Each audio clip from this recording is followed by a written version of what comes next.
Hey there guys, Mike here again. Thanks for clicking this video. Welcome to my shop. This video is another Coleman tool video. I like to collect, restore, and repair vintage Coleman lanterns, and sometimes you need some specialized tools to help you with a certain process. So in this video, I'm going to show you how to make a tool that will help you take apart a three-piece cap. So let's take a look at a couple other three-piece caps here. So this is my 220B from 1931. This is called a winged cap. And it's pretty much the same principle. You have the brass insert where the seal goes, and then you have the screw that holds it all together, and then the cap itself. And it just sits freely in there. And then on a 242, it's pretty much the same principle, just quite a bit smaller. And of course, your standard, regular that everyone's seen this type of caps. So the most common way to separate the three pieces, and this typically works 9 times out of 10, is to screw this on as tight as you can get it. And then take a screwdriver and then unscrew the little machine screw. Now you have to fight to kind of get it back off again. And there you go, you have the three-piece cap all separated. So you have to separate the cap to replace the seal, because what you need to do, if it's an old seal, you need to heat this up and use a scratch awl to get all the old parts of the seal out, and then put a new seal in. So I get my seals from Old Coleman Parts. They have a great website. Take a look. They have lots of useful parts for old Coleman lanterns. So what happens is the brass and the machine screw don't play nice and they corrode and you can't get it apart, or that the seal is so crusty and hard that you can't get a tight enough seal. So the other issue with the 242 is that the orifice is so small that there's not enough surface tension to kind of screw that on to get it really tight to unscrew that as well.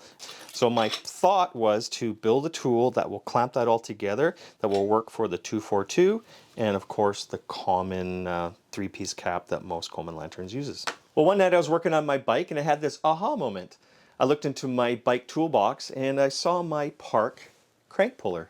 And what you do is you screw this into the thread part of the crank and then you twist it, and it applies pressure and it pulls the crank off of the bottom bracket. And I thought to myself, I could do something similar with that for the three-piece cap. So this is my idea. So what if I made a device similar to this that held the cap in securely, something around the back there, and then you could put tension on it, and through a hole through the back you could access the screw and then you can unscrew it. So let's go through my scrap metal bin here. Let's grab a few things. All right. So for the handle, I'll use this 3/4 inch steel. So it's 3/4 inch by 1/4, and we'll probably make it about 6 inches long. That should be good. And then to help retain the cap, we'll use this 1.5 by 1.5 square tubing, and that's 1/8 wall, and we'll just section off a piece and then we'll weld it onto the handle.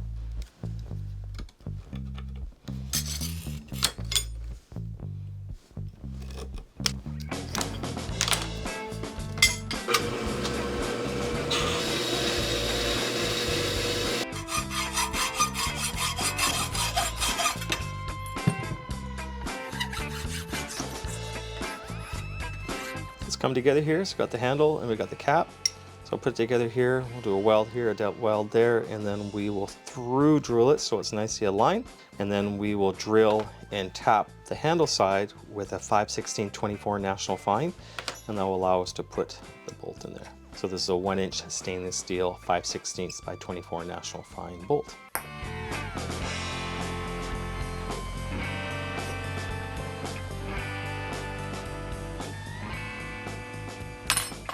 So we're going to mark some locations for our through drill hole over to the drill press. So we'll drill this hole all in one shot all the way through, and then we'll step it up to the larger bit that we need to tap the hole. So this way it's perfectly aligned.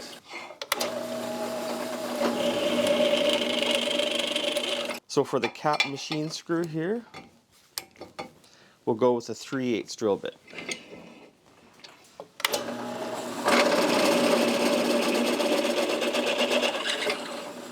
So all we need to do now is tap that hole and be ready to use. Knock this burr down a little bit.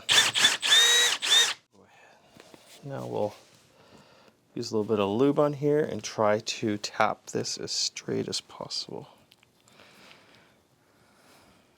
So hopefully by using a fine thread we can get more force on the cap and it's not going to wobble the cap around. Okay, so let's clean up some of the burrs here and we'll drill a hole for the peg holder.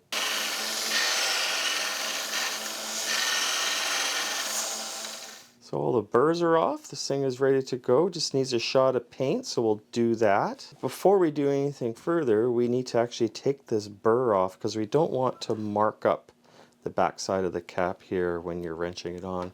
So what I have to do is just take a file and kind of make it a little bit of a dome on it so it spins freely. So I chucked this all up and I put a slight dome on it and I polished it up. And it occurred to me, on this crank puller, there's actually a little insert here that spins around makes for easier operation.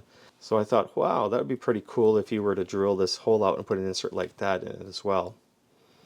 But that's for a future version 2.0. We'll just get some of the mill scale off this and we'll give it a shot of paint.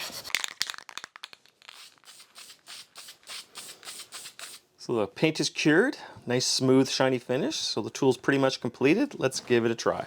So we'll take our 3-piece cap and we'll make sure that the machine screws nicely centered in the hole and we'll hand tighten it here. That looks good.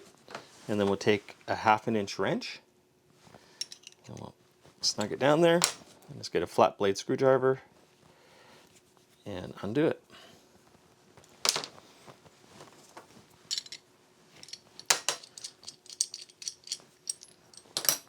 There you go. We separated a 3-piece cap. So we also have a 242 in the same process.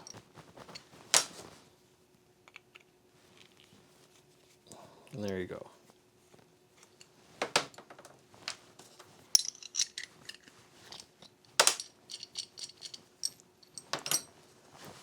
.242 cap separated. I think a nice finishing touch to this was put a little bit of heat shrink on it to make it more tactile and feel better in your hand. Well, I hope you found this video informative and inspires you to build something like this. I'll put a link in the description below for a set of plans to help you build this tool. Now, I do realize that you don't need this tool all the time, but it sure comes in handy when you have one of those pesky 3-piece caps. Now, if you like this video, I have other Coleman videos, so take a look at my Coleman playlist and see if anything else inspires you. So once again, thanks for watching, and we'll see you in the next video.